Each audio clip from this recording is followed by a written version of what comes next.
अस्सलामुअलैकुम, आदाब, नमस्कार दोस्तों। मैं हूं शम्स सईद और आप देख रहे हैं न्यूज़ हर खबर आप तक।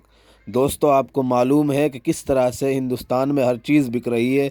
दुकान बिक रही है, रेल बिक रही है, तेल बिक रहा है, पानी बिक रहा है, यहाँ तक कि लाल किला बिक गया और जो है जीडीपी ख़त्म हो गई और नौकरी ग्रोथ, और जो पूरी तरह से हिंदुस्तान एक तरह से बहरान का शिकार है, एक तरह से तहस नहस हो चुका है। का मामला इतना ख़राब हो चुका है कि अब उसके जो है हिंदुस्तान के बहरान का जो शिकार है, हिंदुस्तान में जो पूरी तरह से बेरोज़गारी है और भुखमरी है, उसमें हिंदुस्तान बांग्लादेश से भी नीचे चला गया है।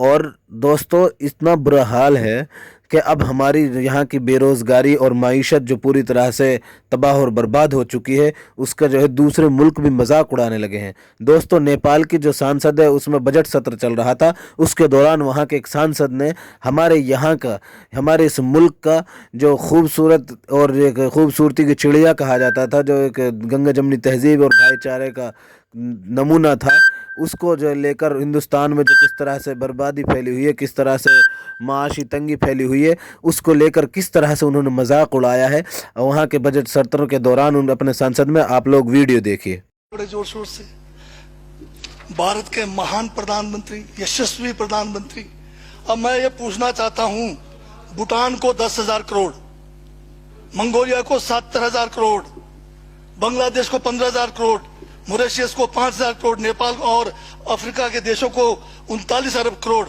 सरदार स्टैच्यू को 3,000 करोड़, उद्योगपतियों का ऋण माफ करने के लिए 5,55,000 करोड़, मोदी की विदेश यात्राओं पर 25,000 करोड़ और बीजेपी का मुख्यालय का 350 करोड़, मोदी और बीजेपी के विज्ञान पे 5,000 करोड़, मोदी की सुरक्षा में 24 घंटे में 1 करोड़ रुपए दिन का खर्च कर रहे हैं और साल में 591 करोड़ 30 लाख रुपए आप खर्च कर रहे हैं।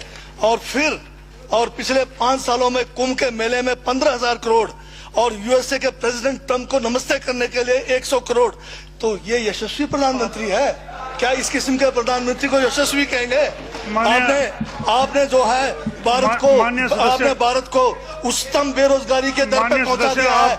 आज विश्व में भारत जो है भूखमरी में बांग्लादेश से भी नीचे है, आज पाकिस्तान से भी नीचे है। जिस देश में 25% जो है रात को भूखा सोए, उस देश का प्रधानमंत्री यशस्वी है क्या? जिसने देश की आर्थिकी को बिल्कुल नीचे कर दिया, छिन भिन कर दिया, जिसने जीडीपी खत्म कर दिया, जिसने नोटबंदी में लोगों को जो है, नोटबंदी के तहत जो है लोगों को मरवा दिया, जिसने नौकरियां खत्म करा दी, जिसने महंगाई चरम पे पहुंचाई, जिसने पेट्रोल 100 रुपए कर दिया, डीजल 100 रुपए कर दिया, क्या वो यशस्वी है? क्या उसको यशस्वी कहेंगे आप?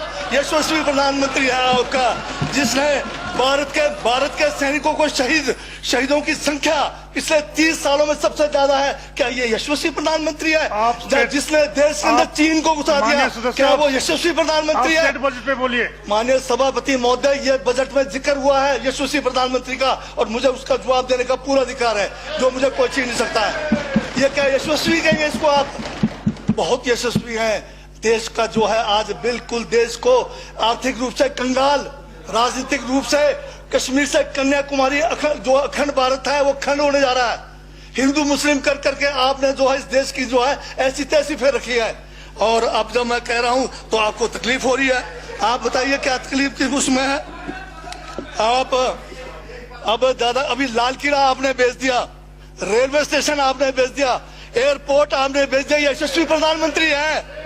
कोयले के खदाने आपने बेच दिया, रेलगाड़ी आपने बेच दिया, बंदरगाह आपने बेच दिया, बेकिस्मती जमीनें आपने बेच दी यशस्वी प्रधानमंत्री जी ने। और कहते हैं कि देश बदल रहा है, देश बिक रहा है। महाराज ये कहिए देश बिक रहा है। LIC तैयार है बेचने के लिए, IDB भी तैयार है, ये जो एयर इंडिया तैयार रखा हुआ है, BSNL बेचने वाले हैं, ONGC बेचने वाले हैं। छोड़ने वाले क्या? आखिर में ये देश को भी बेच के चले जाएंगे। क्या है उनका? एक झोला है, झोला लेके चल पड़ेंगे। ये है आपका यशस्वी प्रधानमंत्री।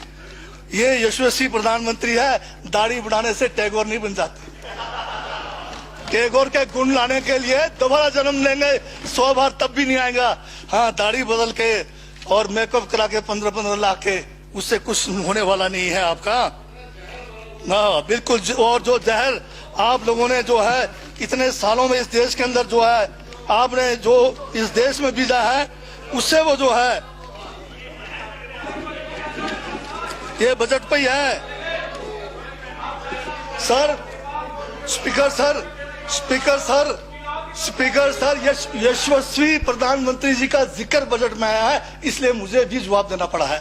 और मैं यहाँ ये कह के इस बात को समाप्त कर देना चाहता हूँ, बर्बाद गुलिस्तान करने को तो एक उल्लू काफी था, हर शाख पर उल्लू बैठा है, अंजामे गुलिस्तान का क्या होगा।